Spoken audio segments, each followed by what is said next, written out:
Graça e paz, queridas. Bom dia. Que alegria estar aqui com vocês. É sempre uma alegria, é sempre um renovo poder estar aqui. Que bom. Ontem eu estava aqui muito cansada, que eu cheguei de viagem ontem mesmo, mas nada como um culto como aquele de ontem e nada como uma noite bem dormida, né? Mas que alegria poder estarmos aqui, que presença gostosa do Senhor. E eu tenho certeza que o Senhor ainda tem muito para nós, ainda hoje. Você crê nisso? Amém? Eu queria convidar você mais uma vez a fechar os seus olhos, onde você está mesmo. Sabe, queridos, o Senhor, Ele está disponível para mim e para você sempre. Mas precisa haver em nós um desejo por essa presença. Precisa haver em nós uma interação com essa presença. Quero que você feche os seus olhos e que você comece a dizer isso para o Senhor. Senhor, fale comigo nessa manhã. Aquilo que o Senhor quer ministrar aos nossos corações essa manhã, que o Senhor venha e que o Senhor faça. Sabe, queridos, desde quando eu comecei a orar e a Alessandra me falou dessa conferência, que eu tenho orado e tenho pedido, Senhor, que não seja mais uma conferência. Que não seja apenas mais uma reunião e um ajuntamento de mulheres, mas que sejam dias da manifestação da Tua glória. Que sejam dias da manifestação do Teu poder, que sejam dias de cura. Sabe, eu creio que é isso que o Senhor tem para nós, ainda hoje. Aí mesmo onde você está, fecha os seus olhos, comece a dizer, Senhor, eu abro o meu coração para receber aquilo que o Senhor tem para nós, aquilo que o Senhor tem para mim. Espírito Santo, nós nos colocamos diante do Senhor. E como nós ouvimos na pregação ontem, nós nos dispomos a ir, Deus, para este lugar. Lugar da Tua presença, lugar da Tua manifestação. E nós te pedimos que o Senhor venha, que o Senhor fale conosco, que o Senhor manifeste-se a nós nesse dia, porque nós desejamos mais e mais do Senhor, em nome de Jesus. Amém? Abra sua Bíblia em Provérbios 23, verso 7.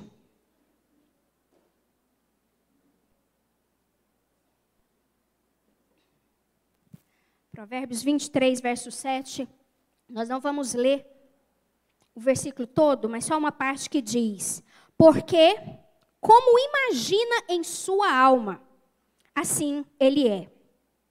Mais uma vez. Porque, como imagina em sua alma, assim ele é. E a pergunta do Senhor para nós nessa manhã é: como você se imagina? Como você se vê? Porque como nós vimos aqui neste texto, assim como você imagina na sua alma, você é. Como nós acreditamos que somos, é que nós agimos.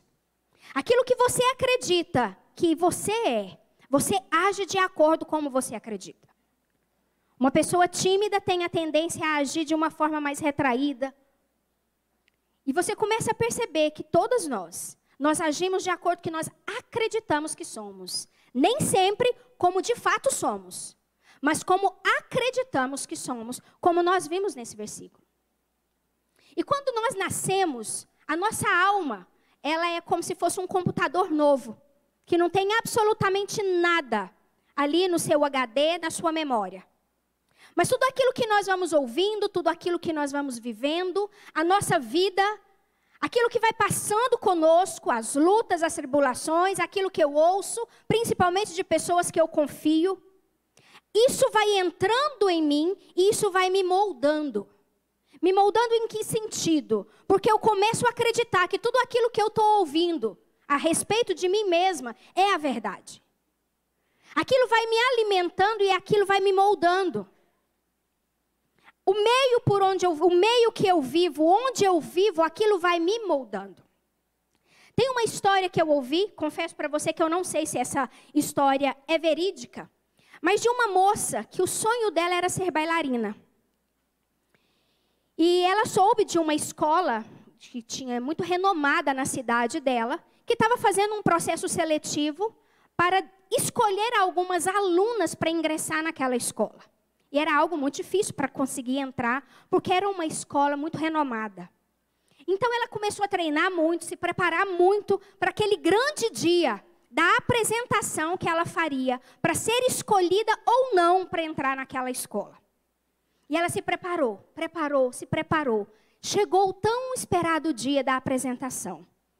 E ela foi lá então, se apresentou lindamente. E depois ela ficou então diante dos jurados. E cada jurado foi pontuando e colocando aquilo que ela precisava melhorar, onde ela não foi boa, onde ela foi muito bem.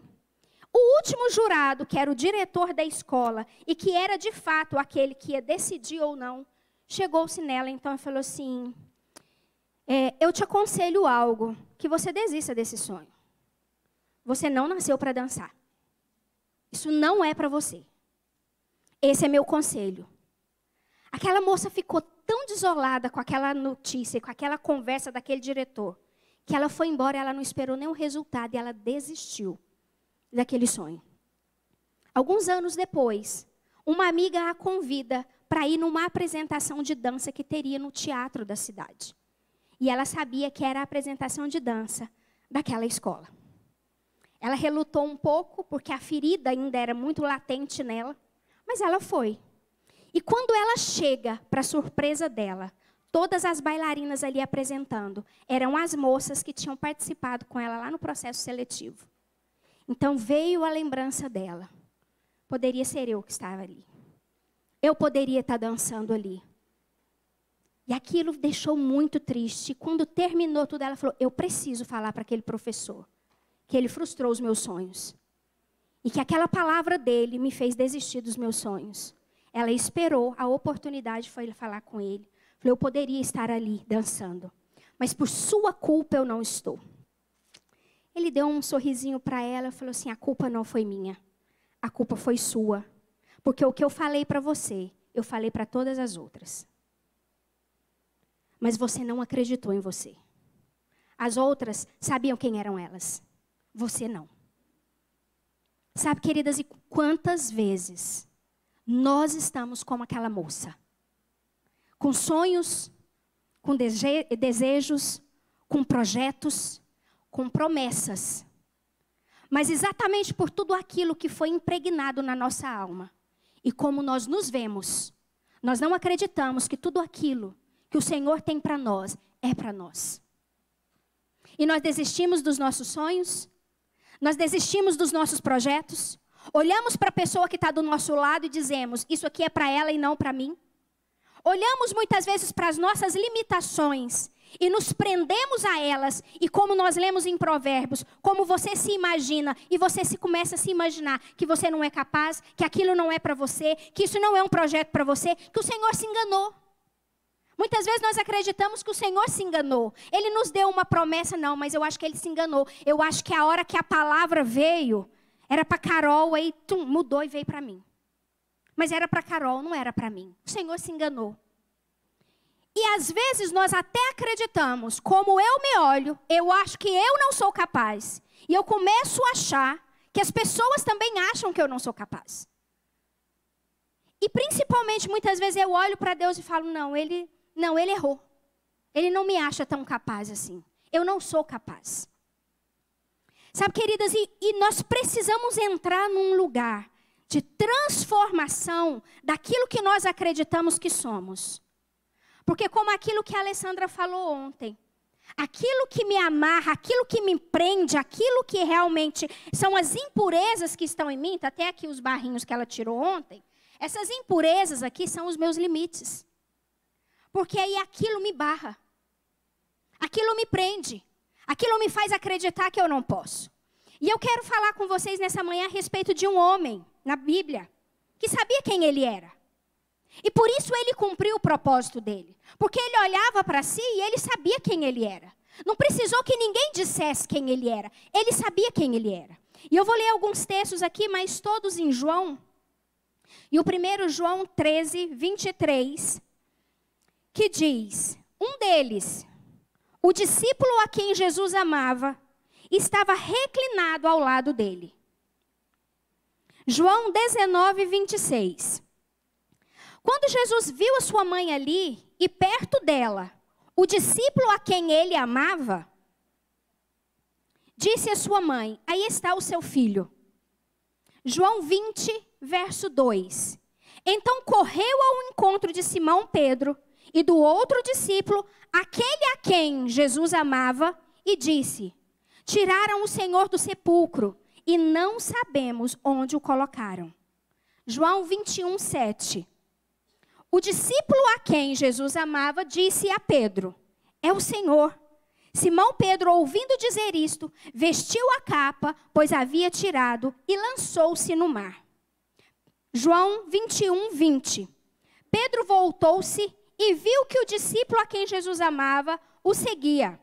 Este era o que inclinara para Jesus durante a ceia e perguntaram: Senhor, quem te irá trair? Queridos, nós lemos alguns textos aqui onde diz: o discípulo a quem Jesus amava. Nós temos 4 evangelhos na Bíblia: Mateus, Marcos, Lucas e João. Mateus, Marcos e Lucas, você não acha essa expressão em nenhum deles. O discípulo a quem Jesus amava, o discípulo a quem Jesus amava. Mas em João, tem vários textos. O discípulo a quem Jesus amava. E sabe quem escreveu João? O João. O próprio João escreveu João. E ele se denominava o discípulo a quem Jesus amava. Prepotente, não parece? Mas não é prepotência. É saber quem é. É saber quem é. É conhecer a sua identidade. É ser resolvido dentro de si. Queridos, eu não acredito que Jesus tratava os discípulos de forma diferente para João bater no peito e dizer: Pedrão, eu sou o discípulo amado. Eu não acredito que Jesus tratava eles de forma diferente para fazer João se autodenominar o discípulo amado. Prova é que, na última ceia que Jesus prepara para os discípulos, Jesus, o que ele fez com os discípulos? Ele lavou os pés dos discípulos, ele preparou uma ceia para todos, e ali naquele momento, ele deu a notícia: um de vocês vai me trair. O que eles fizeram? Será que sou eu? Será que é você? Aí falaram, foi exatamente para João. João, pergunta lá quem é. Tenta descobrir quem é. Irmãos, vocês concordam comigo? Se Jesus tratasse os discípulos de maneira diferente, todo mundo teria orado para Judas. Está explicado por que Jesus trata ele com tanta indiferença. É você, Judas. Mas, no entanto, entre eles ficou a dúvida de quem trairia ou não Jesus. Isso para mim, não sei se você pensa como eu, mas isso para mim mostra que Jesus nunca tratou os discípulos de maneira diferente. Então, por que João se achava o cara? Porque ele reclinava a cabeça nos ombros de Jesus. E ele conhecia Jesus na intimidade. E quando nós conhecemos Jesus na intimidade, ele revela quem nós somos. E nós olhamos para nós mesmos. E aí nós não nos prendemos mais aos limites da nossa alma. Porque, queridos, eu vou dizer uma coisa para você. Quando a nossa identidade não é resolvida, o nosso propósito é comprometido. O nosso propósito é comprometido. Já falei tantas vezes, e muitos, quem me conhece há mais tempo sabe, o quanto eu já fui tímida, o quanto eu já fui retraída, e o quanto eu já olhei para mim mesma e já disse: não posso, não sou capaz, isso não é para mim. Microfone não é para mim, ministério não é para mim, ser pastora não é para mim. Porque eu olhava para mim e eu dizia: todos podem, eu não posso. Eu não sei falar, eu não sei agir, eu não sei. Tudo eu achava, eu não sei. Sabe, queridos, hoje eu olho para mim, estou longe de onde eu quero e que eu acredito do que Deus tem para mim. Mas o Senhor já tem me usado de alguma forma. E se talvez eu tivesse continuado com a minha identidade deturpada como ela era, talvez eu não estaria aqui hoje ministrando para você. Talvez hoje eu não estaria aqui trazendo para você uma palavra que o Senhor trouxe para nós. Porque quando não sabemos quem somos, nós nos escondemos nesses limites. Nós não agimos de acordo com aquilo que o Senhor determinou para nós. Nós não agimos de acordo com as promessas do Senhor para nós, mas nós agimos de acordo com os nossos limites. Nós agimos e nós andamos de acordo como nós acreditamos que somos. E eu quero dizer algumas coisas aqui para vocês que eu acredito que nós precisamos entender para entrarmos neste lugar. E a primeira coisa é que o Senhor nos ama por aquilo que nós somos e não por aquilo que fazemos. Queridos, o Senhor não está preocupado na nossa performance. Eu posso plantar bananeira aqui, posso rolar, posso cair, posso chorar, posso dançar, posso fazer o que for. Que o Senhor vai olhar para mim e falar que bonitinho, né? Porque a gente olha para filho, tudo acha tão bonito. Olha que bonitinha. Mesmo pagando mico, é bonitinha. Mas o Senhor me ama não por aquilo que eu faço. Não é se eu estou pregando, não é se eu estou dançando, se eu estou cantando. O Senhor me ama por aquilo que eu sou. E o que é que eu sou? Eu sou filha. Quem aqui é pai e mãe sabe o que é que eu vou falar. Nada que os nossos filhos fazem muda o nosso amor por eles. Nem para mais e nem para menos. Nada. Um filho pode até nos impressionar. Eu tenho 2 meninos. Cada um mais chucro e ogro do que o outro. Principalmente o meu mais velho. Meu Deus, o Eliseu é muito. Mas às vezes um agradinho que eles fazem, né? Às vezes ele chega lá em casa. Oi, mãe. Só isso, né? E a Nicole, abraça sua mãe bem. Meu bem, beija sua mãe. Aí ele vem, me abraça e só bate a mãozinha assim, né? Não precisa mais do que aquilo, só a mãozinha dele assim. Já tá bom, já tá gostoso, né? Graças a Deus pela Nicole que fica, abraça sua mãe, baby. Beijo sua mãe, baby. Louvado seja o nome de Jesus. Mas, queridos, isso não me faz amar o Eliseu mais ou menos. O André ser mais carinhoso, ser mais preguento, ser mais meloso, não me faz amar o André mais ou menos. Porque o meu amor por eles não é por aquilo que eles fazem. É por aquilo que eles são, os meus filhos. O amor do Senhor por mim e por você não é de acordo com o que nós fazemos. Não é de acordo pela nossa performance. Quando Jesus estava ali no batismo, o que a Bíblia diz? Quando João Batista foi batizar Jesus. Este é meu filho amado, Deus falou, a quem eu tenho prazer. Jesus não tinha começado o ministério dele ali. Jesus não tinha começado a desempenhar aquilo que ele fazia. Quando Deus brada aquela voz e fala, este é o meu filho amado, em quem eu tenho prazer. Ele não estava ali reforçando o que Jesus estava fazendo. Ele estava reforçando o que ele era, filho. Sabe, queridos, nós precisamos entender este lugar, que nós somos filhos. E que o Senhor nos ama como nós somos. Agora, se eu sou filha e se eu amo o Senhor, aí sim eu vou fazer aquilo que agrada a Ele. Porque como filha que ama o Senhor, aí sim eu vou buscar agradá-lo, a obedecê-lo, a fazer. Isso deixa uma mãe e um pai muito feliz quando os filhos obedecem. Quando os filhos seguem as nossas direções. Ou quando eles fazem algum agradozinho. Isso nos deixa muito feliz, mas não muda o nosso amor por eles. O amor do Senhor por nós, ele não é medido por aquilo que fazemos. O amor do Senhor por nós já está feito. Por quê? Porque Ele nos ama. E quando nós entendemos isso, que o Senhor nos ama, nós começamos a mudar a nossa identidade. Eu tenho certeza que João sabia disso. Por isso ele se dizia o discípulo que Jesus amava. Segunda atitude que nós precisamos entender. Jesus nos ama independente do que fizemos. Queridas, nós não somos os nossos erros. Repete isso comigo. Eu não sou o meu erro. Nós não somos o nosso passado.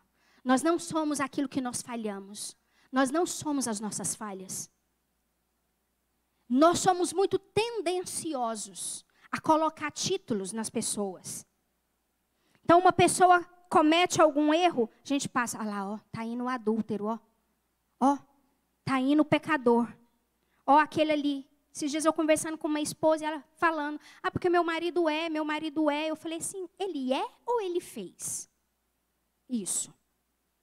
Porque o que muitas vezes nós colocamos o título nas pessoas e até em nós mesmos? Que o nosso erro define quem somos. E nós acreditamos que a nossa identidade é essa. Um dia eu fui uma adúltera, um dia eu fui uma mentirosa, um dia eu fui uma ladra. Então eu começo a colocar um título em mim mesmo e começo a achar que o Senhor pensa de mim dessa forma. E o Senhor não nos define pelos nossos erros. E mais uma vez eu quero falar de um outro discípulo de Jesus. Pedro, ele era um pescador. Jesus encontra Pedro e chama, Pedro, você não é mais pescador de peixe. Você agora é pescador de homens. Pedro segue Jesus Pedro viveu muito perto de Jesus. Pedro viveu coisas que outros discípulos não viveram. Mas foi Pedro que negou Jesus. Pedro caiu. Pedro errou. Pedro pisou na bola com o Senhor. E quando Jesus ressuscita, eu acho muito interessante que os discípulos chegam ali e vê o anjo e não encontram o corpo de Jesus.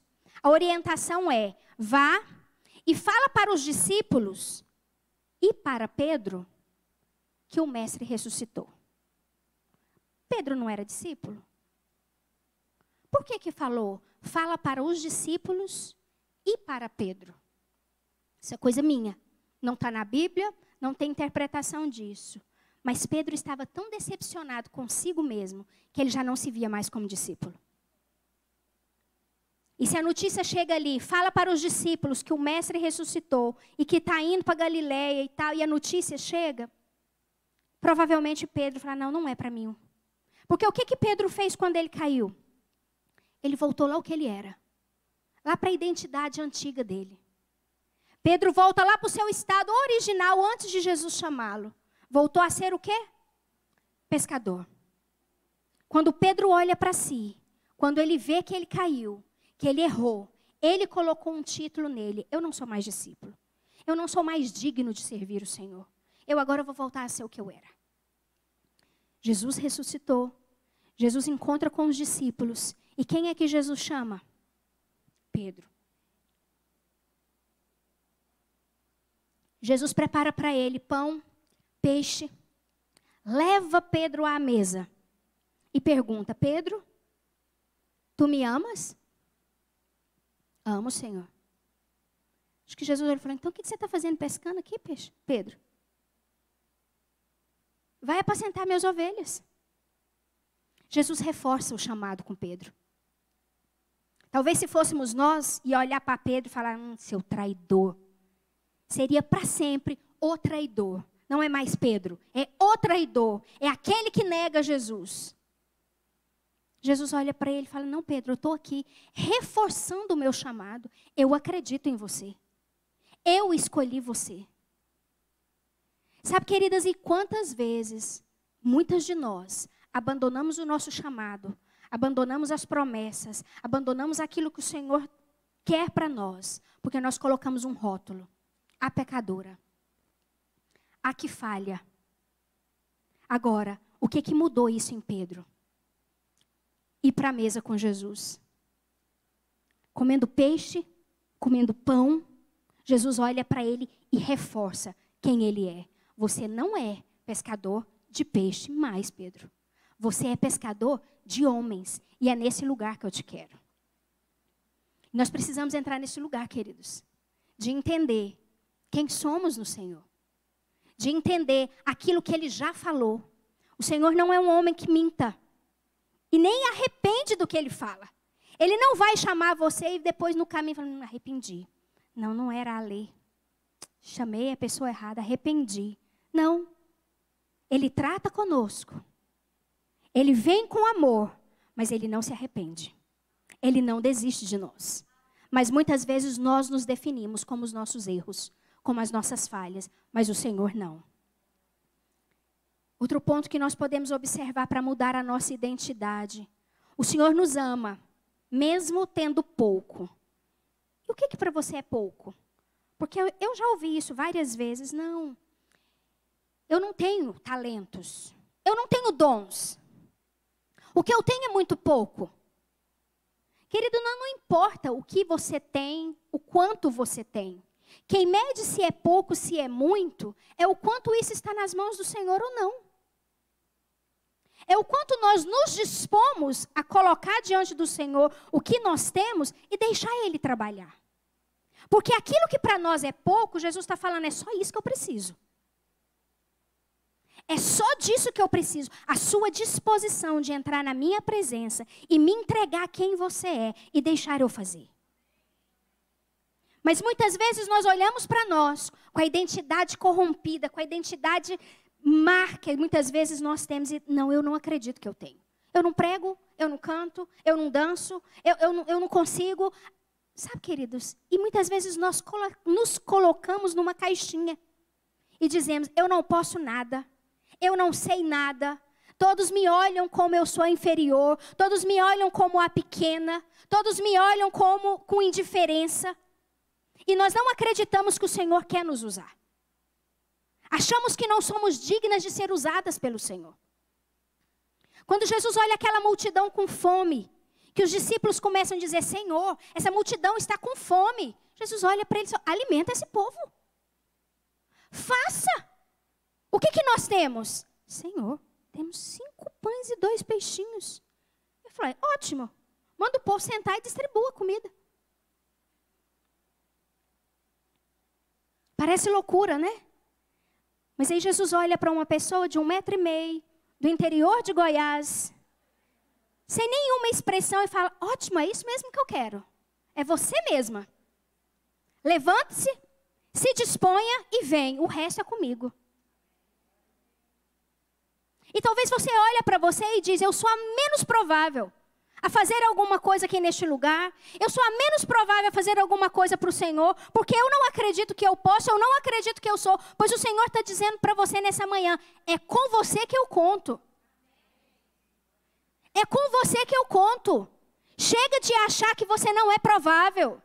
Chega de olhar para aquilo que você acha que você não pode, para as suas limitações, porque o Senhor não olha para elas. O que o Senhor quer é que você coloque nas mãos dele aquilo que você considera pouco, mas é só disso que ele precisa, para ele usar você na vida de tantas outras pessoas.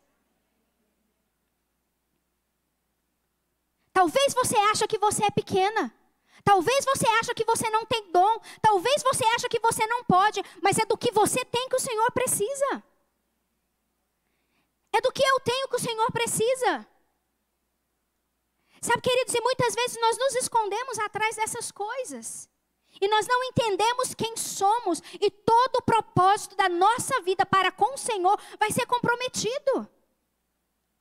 E quando chegarmos diante dele, vai, Senhor, mas eu ouvi na minha infância isso, isso, isso. Aquilo me feriu. Isso me magoou. Olha o que disseram para mim. Um líder que eu confiava disse isso e isso. O Senhor vai te perguntar, e o que eu disse a seu respeito? E o que eu fiz a seu respeito?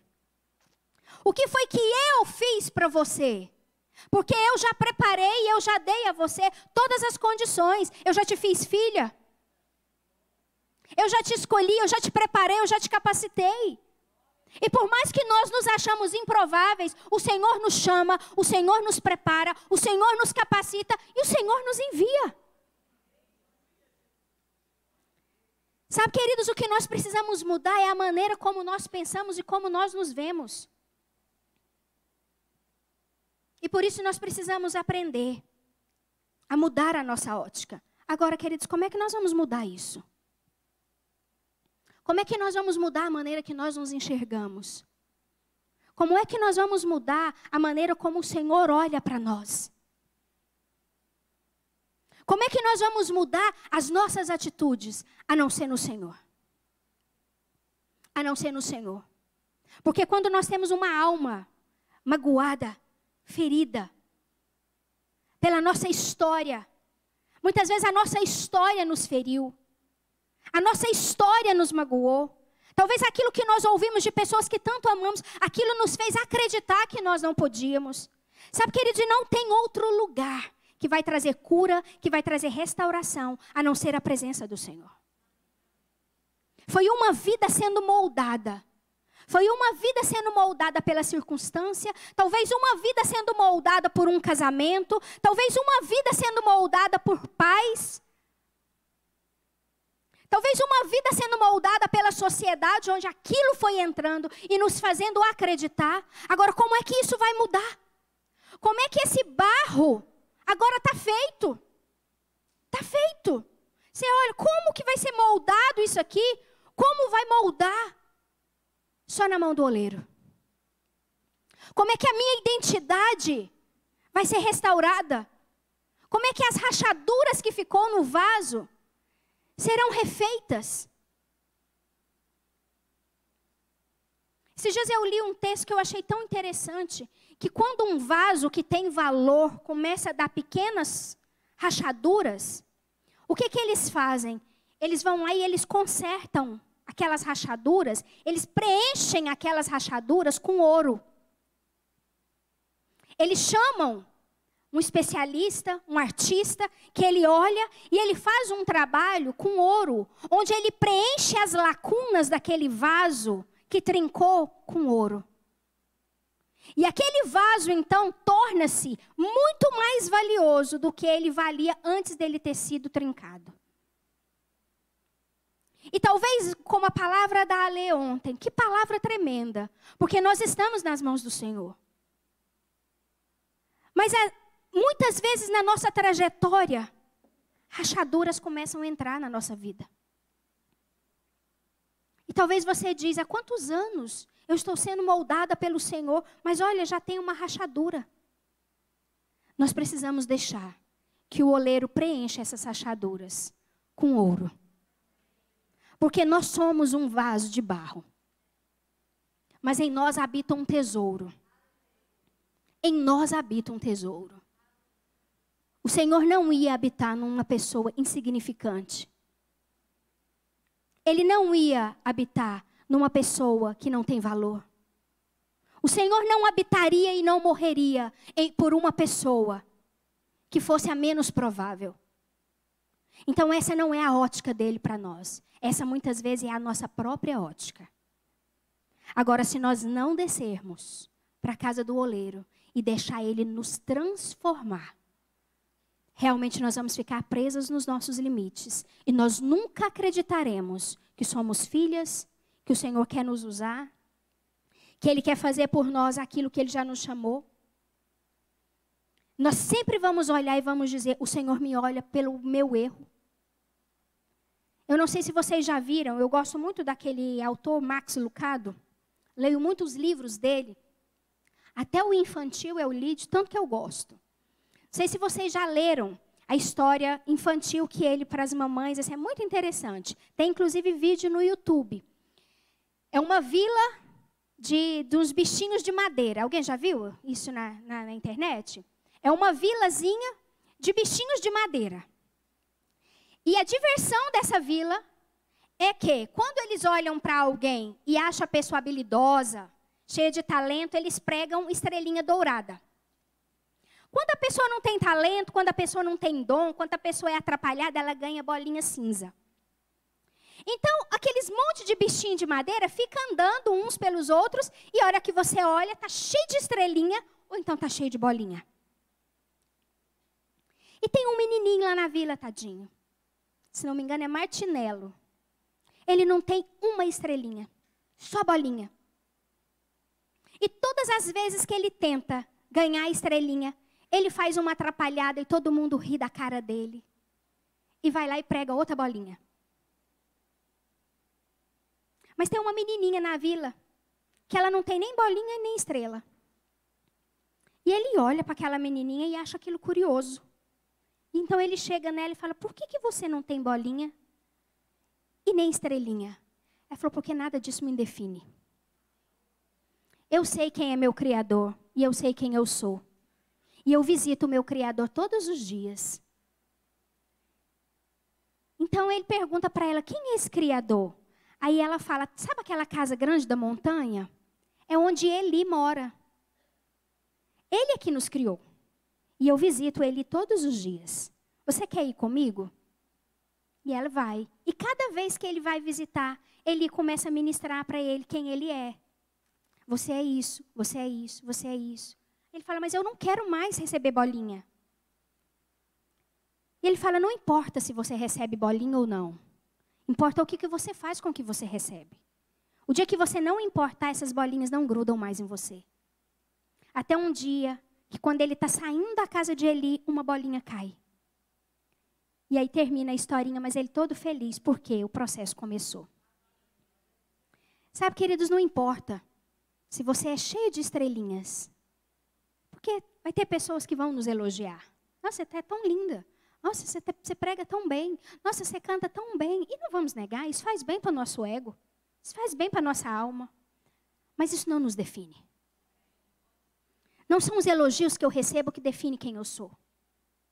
Assim como não são as críticas que eu recebo. Porque às vezes é difícil, irmãos, às vezes é difícil estar aqui. Porque às vezes a gente olha assim, a gente não consegue discernir aquele rosto daquele jeito que a pessoa olhou para mim. É porque ela está odiando a minha palavra? Ou é porque ela está gostando? Nossa, será que a pessoa gosta de mim? Sabe, e às vezes nós entramos num lugar onde nós queremos a aprovação das pessoas. E nós estamos preocupados se pregam bolinha cinza em nós. Mas nem as estrelinhas douradas, nem as bolinhas cinzas, elas podem nos definir. Eu preciso acreditar que o que me define é aquilo que o meu Criador decidiu. E eu quero deixar 4 coisas aqui para vocês, rápidas. Mas não deixe que nada te pare. Não deixa que nada te pare, queridas. Quando a nossa identidade está comprometida, nós preferimos parar.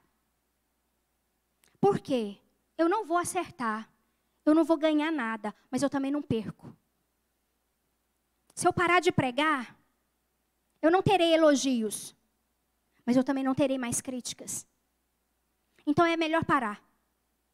Eu não vou mais discipular pessoas. Eu não vou mais cuidar de pessoas. Porque pessoas ferem. Sim, pessoas ferem. Mas são pessoas também que curam. As maiores experiências de feridas que eu já tive foram de pessoas bem próximas. Mas as maiores experiências de cura que eu já tive foram de pessoas bem próximas. Então eu não posso parar por causa daquilo que eu estou vivendo. Eu não posso parar porque estão me dando estrelinha ou porque estão me dando bolinha. Eu não posso parar. E a palavra do Senhor para você nessa manhã é: não pare, avance. Aquele que para, atrofia. Eu já contei isso para vocês. Acho que eu já contei aqui que eu tive um problema na perna aos meus 4 anos. Com 4 anos foi descoberto um problema no fêmur. Eu caía e não conseguia levantar e mancava muito. E aí minha mãe me levou num ortopedista na cidade, que ele falou que eu estava com ciúme por causa do nascimento do meu irmão e que eu estava chamando atenção. Até o dia que eu caí e não consegui mais levantar. Aí minha mãe me trouxe a Goiânia e descobriu que eu estava com uma lesão no fêmur. Houve como um descolamento do fêmur. E o médico falou: ela sente muita dor e nós vamos ter que fazer um tratamento com ela. E o tratamento é que ela vai ter que usar gesso da cintura até as 2 pernas, os teus 2 pés, e pôr um pau assim atravessado. Então eu ficava sentada com gesso da cintura para baixo e esse pau aqui.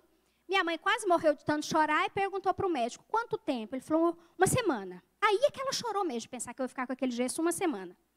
Passou-se 1 semana, ela voltou no médico, falou: nós vamos ter que tirar o gesso e colocar outro. Aí é que ela chorou mais ainda, mais 1 semana.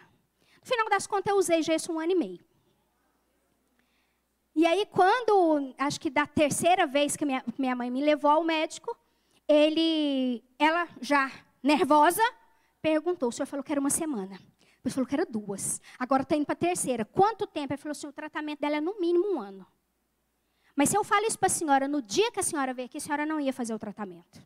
E sem esse tratamento, a sua filha não tem cura. Então, nós precisamos. Eu usei gesso 1 ano e meio, depois tirou o gesso e eu usei um aparelho. Aí, esse 1 ano e meio eu não andava, só sentada. O tempo todo sentada, ou sentada ou deitada, e meus pais tinham que me carregar o tempo todo com esse gesso. Depois eu usei um aparelho que vinha também da cintura até as 2 pernas. Eram uns ferros que prendiam nas pernas, porque tinha que imobilizar principalmente o fêmur. E aí tinha um ferro atravessado assim, onde eu andava sempre com as perninhas abertas assim, né? Então eu brincava com os meus primos, eles iam para o chão, arrastava no chão, porque era o jeito que eu conseguia andar, era arrastando no chão. Então eu arrastava. E foram 2 anos de tratamento. Então quando terminou o tratamento, eu tinha 6. E aí eu não sabia andar, eu não conseguia firmar as pernas. Por quê? Porque quando a gente para, a gente atrofia. Minhas pernas atrofiaram. Eu tive que fazer tratamento depois dos 2 anos para fortalecer novamente a musculatura, para poder andar novamente. Aos 6 anos, eu tive que aprender a andar novamente. Sabe, queridos, quando você para, você atrofia. E às vezes é muito mais difícil, porque eu aprender a andar e a firmar as pernas com 6 anos foi mais difícil do que quando eu aprendi lá com 1 ano. E às vezes nós entramos nesse lugar onde é cômodo. Eu estava conversando com a Lívia, ela foi me buscar no aeroporto, nós fomos almoçar, a gente estava conversando. Eu falei, Lívia, é muito perigoso, porque a nossa alma gosta de parar. É cômodo. É cômodo. Eu não preciso mais ter compromisso nem com as pessoas, nem com a igreja. Eu não preciso ter mais compromisso nem de ser referência, de ser modelo para ninguém. Então é melhor parar. É melhor desistir. É melhor acreditar que eu não posso, do que acreditar que o meu Criador já me formou, já me preparou, já me equipou e está esperando que eu ande. Segunda coisa, escolha acreditar no que Deus diz. Hoje à noite nós vamos falar um pouco mais sobre isso. Então nem vou falar muito agora. Mas há vozes, queridas, diariamente que quer concorrer com a voz do Senhor. E nós temos que escolher em quem nós vamos acreditar. Ou eu acredito que eu não posso, ou eu acredito que tudo posso naquele que me fortalece. A escolha é minha. Transforme sua mente. E quando a sua mente for transformada, consequentemente, suas atitudes também serão. Mas transforme a sua mente pela palavra. Não é o que a sociedade diz. Não é isso. Nós precisamos transformar a nossa mente. É pela palavra. Não é força de vontade. Eu posso. Oh, eu posso. Ah, eu posso, eu posso. Eu vou, não posso. Aí é que eu vou me frustrar mais ainda. Olha, mas eu falei que eu podia. Eu fiquei lá na frente do espelho 2 horas, falando que eu posso. Fui e não pude. Porque o que nos transforma, querido, não é a nossa força. Não é na nossa força. É o quanto nós começamos a entender quem o Senhor é em nós. Quando nós começamos a entender quem o Senhor é, nós vamos entendendo quem nós somos. Quando Jesus perguntou para os discípulos, estão dizendo que eu sou os profetas, que eu sou isso, que eu sou aquilo outro, e vocês, quem dizem que eu sou? Pedro teve a revelação, tu és o Cristo.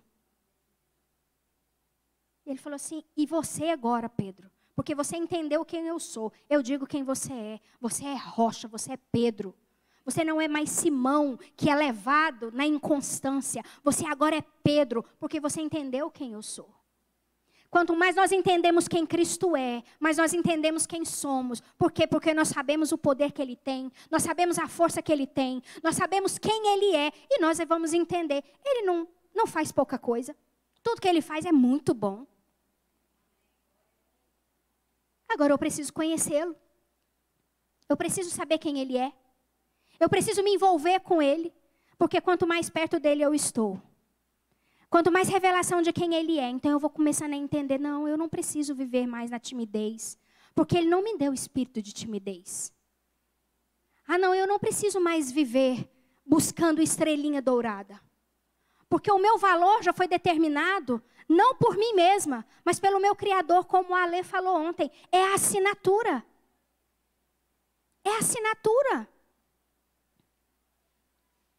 Por que às vezes uma roupa ela é mais cara do que outra? Por causa da grife. Por que às vezes um vaso é mais caro do que o outro? Talvez por que um quadro é mais caro do que o outro? Esses dias eu estava vendo um quadro que foi vendido por milhões. Eu falei, gente, eu consigo desenhar isso? Eu que não tenho talento com essas coisas manuais de tanto nenhum. Eu consigo desenhar um negócio desse valendo milhões. Agora, se eu fizer aquilo e pôr o nome Clisses, o povo vai falar, quem é? Que bicho é este? Mas a assinatura mudou o valor daquele quadro. O que muda o nosso valor, queridos, não é o nosso esforço. Não são somente as nossas características positivas, não é o quanto eu sou boazinha, educadinha, bonitinha, engraçadinha. Mas é a assinatura que está em mim. Agora, quando é que eu vou acreditar de fato que esse é o meu Deus e que Ele não erra e que tudo que Ele faz é muito bom? É quando eu conheço Ele. É quando eu vou para a presença dEle.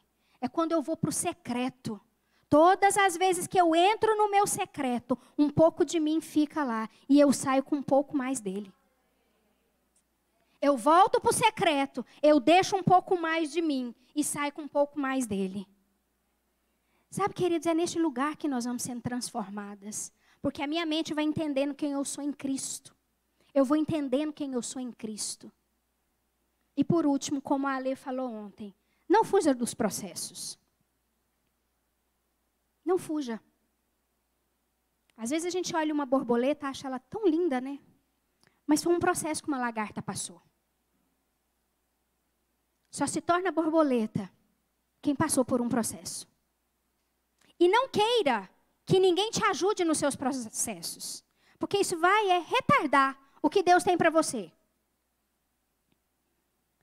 Um casulo de uma lagarta virando borboleta, às vezes a gente vê ela se debatendo lá dentro, fala, não vou ajudar.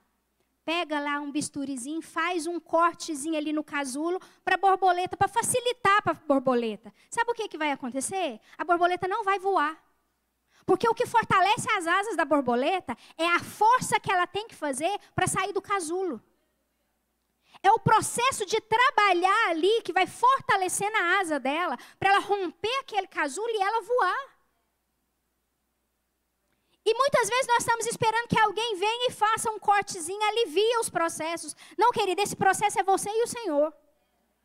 Esse processo é você e o Senhor, porque é Ele que vai te amadurecer. É esse processo que vai fazer você entrar onde você tem que entrar. É esse processo que vai transformar a sua mente. É esse processo que vai fazer você acreditar o quanto realmente você é filha. É nesse processo que nós vamos sendo transformadas.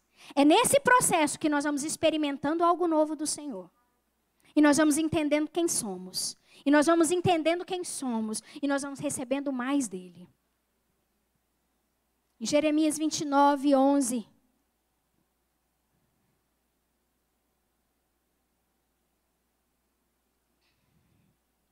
Porque sou eu que conheço os planos que tenho para vocês, diz o Senhor. Planos de fazê-los prosperar e não de lhes causar dano. Planos de dar-lhes esperança e um futuro. Então vocês clamarão a mim. Virão orar a mim e eu os ouvirei. Vocês me procurarão e me acharão quando me procurarem de todo o coração. O Senhor tem planos para nós. O Senhor sonha conosco. Nós somos filhos amados. E nós precisamos, assim como João, dizer, sim, sou filha amada. Sim, eu sou a filha amada. Ah, mas você é prepotente. Não, eu só sei quem eu sou. Eu sou amada mesmo. Eu sou especial mesmo. Eu sei que eu sou. Não é por mim. Não é por mim. É Ele em mim. É o quanto Ele me amou. É o quanto Ele me ama. É o quanto Ele me transforma diariamente. É o quanto eu conheço dEle, que eu vou conhecendo quem eu sou.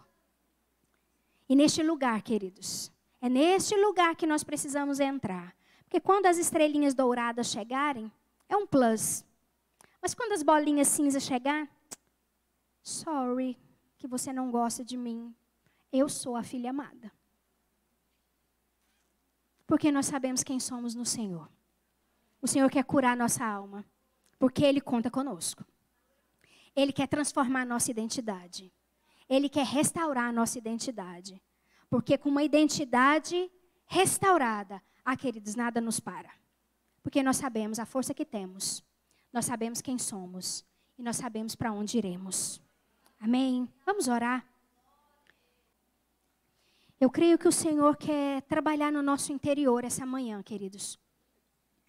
O Senhor quer nos transformar. Porque quando nós entramos neste lugar de transformação, de conhecer o Senhor, nós avançamos. Nós não esperamos reconhecimento de pessoas. Nós não esperamos que nos dê, entre aspas, espaço. Muito menos título. Muito menos título. Porque nós não estamos atrás de título. Nós não estamos procurando título, reconhecimento. Que as pessoas olham para nós, olha, que pastora legal. Não. Nós queremos a aprovação dele. Nós queremos a aprovação do Senhor. Queridos, o que eu mais quero na minha vida É chegar diante do Senhor e Ele dizer: eu te aprovei. Serva boa e fiel, você foi. Agora, o que é ser fiel? É fazer muito? Não, ser fiel é fazer aquilo que Ele me chamou para fazer. Ser fiel é eu multiplicar aquilo que vem na minha mão. Ser fiel é eu colocar diante do Senhor tudo que eu sou e tudo que eu tenho e deixar Ele fazer. Isso é ser fiel.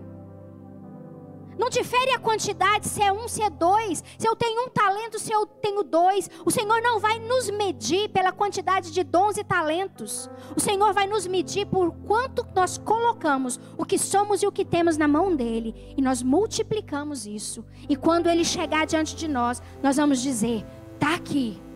O Senhor confiou a mim e eu te devolvo. Sabe, queridas, e muitas vezes nós até queremos entrar neste lugar e fazer isso. Mas às vezes o nosso emocional, as nossas feridas, aquilo que nós ouvimos talvez desde a infância, aquilo nos marcou e nos fez acreditar que nós não podemos. E isso se torna embaraço muitas vezes em nós. Isso nos prende, isso nos limita. Mas eu creio que essa é uma manhã de cura. Eu creio que essa é uma manhã de cura. Agora o Senhor já está aqui. Ele é quem nos fez. Ele é o oleiro. Ele é o oleiro. Agora nós precisamos nos dispor nas mãos dele. E dizer: Senhor, pode curar. Pode curar. Queridos, um dos tratamentos mais doloridos é o de queimadura.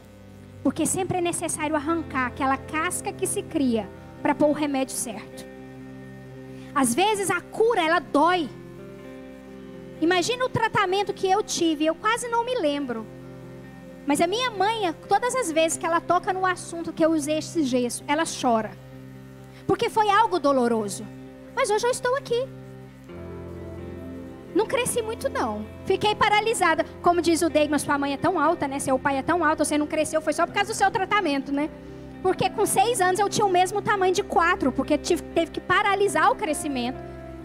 Mas todo tratamento dói. Todo tratamento dói. Mas depois que ele passa, você beneficia dele. Hoje eu ando normalmente. Porque se eu não tivesse feito o tratamento, a minha perna direita teria atrofiado. Talvez eu nunca mais andaria.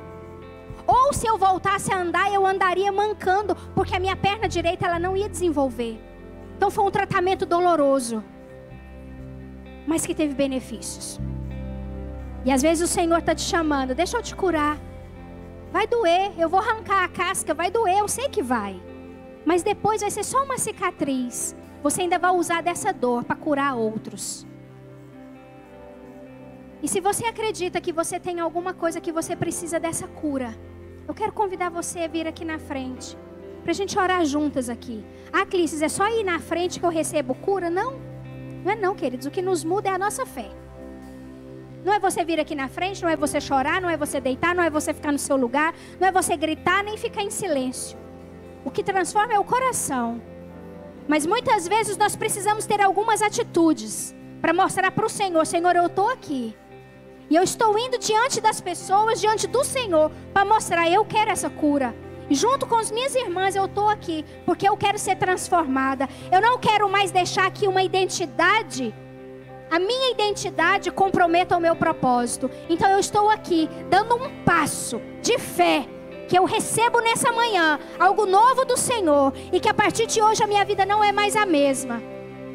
E talvez você não quer vir aqui, mas aí no seu lugar mesmo, eu quero convidar que você feche os seus olhos e que você deixe o Senhor agir.